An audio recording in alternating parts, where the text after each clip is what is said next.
share his story.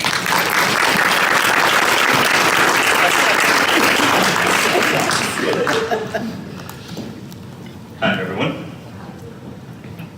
Adjust that a little bit. Yeah, fair enough. I'm Dustin, and it is a pleasure to be here.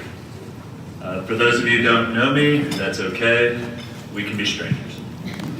But I am pretty sure if we played 6 Degrees of Separation, Triangle Edition, we'd probably make a connection. So here's some biographical tidbits. My wife and I just moved 2 weeks ago from our old home by the State Farmers Market to a new house nearby Cameron Village.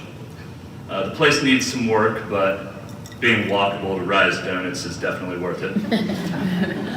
My wife works at Red Hat. I work at Cisco out in RTP, which means I'm the person who complains about the traffic on 40.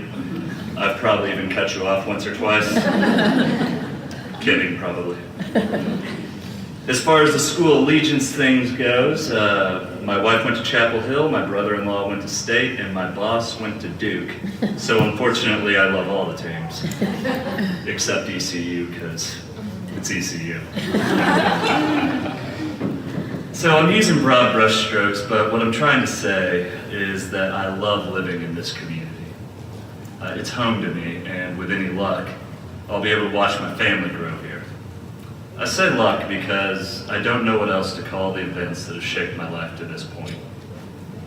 In 2016, 5 days before my wedding to the aforementioned Tar Heel, I was rushed from home to an urgent care, to the Rex emergency room, to the UNC ICU.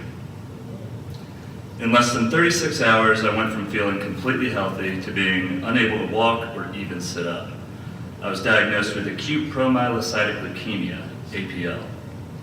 We canceled the wedding, and we didn't leave the hospital for 33 days.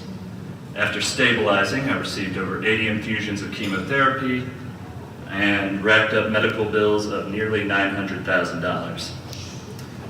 Aside, during the treatment, I texted something similar to that with the $900,000 figure to one of my college roommates, and all he did was send me back a text that said, "So you're the one driving up my premiums." Good to have friends.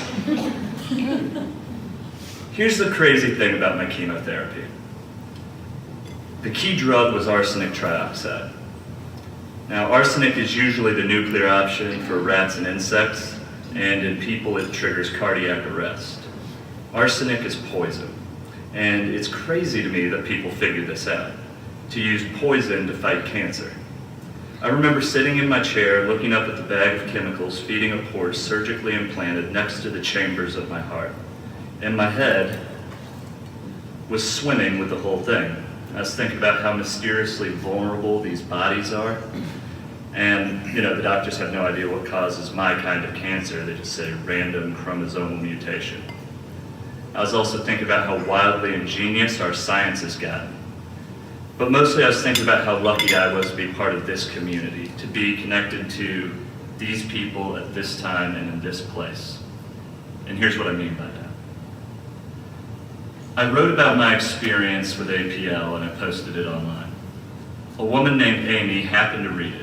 She was also an APL survivor. She had been diagnosed in 2004, when APL was practically a death sentence. She had been given 3 days to live in a Hail Mary drug trial for a brand new treatment, mostly based on arsenic trioxide.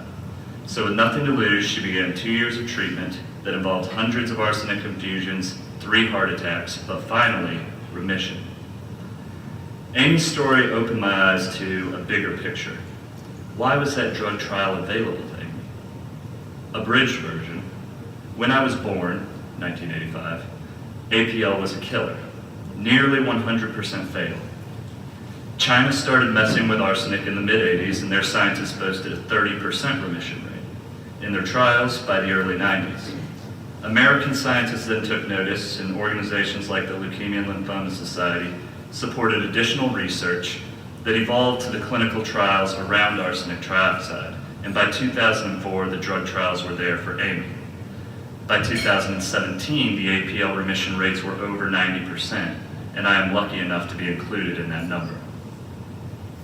So over 3 decades, millions of dollars, 2 superpowers, hundreds of doctors, thousands of nurses, thousands of donors, millions of victims and survivors. The fight to save my life from cancer had been going on for my entire life. I didn't know these people, and they didn't know me, but they fought for me. So when I say all of you, we can be strangers, I say it with love and respect, because the kindness and generosity of strangers saved my life.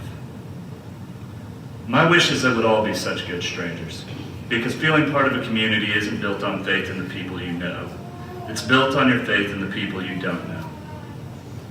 Socially progressive tech companies with great insurance plans, schools with loyal alumni and good research departments, hospitals with brilliant doctors and the finest nurses you could imagine.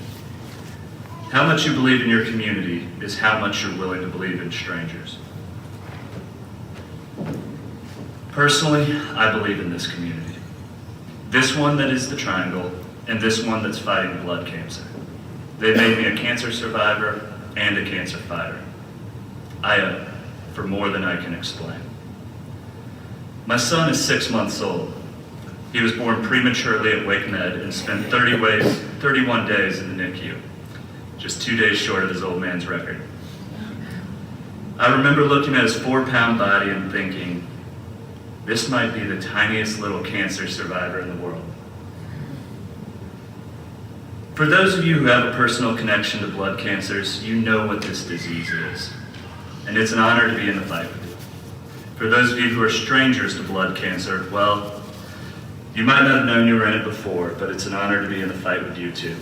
With any luck, together, we'll beat this thing. Thank you.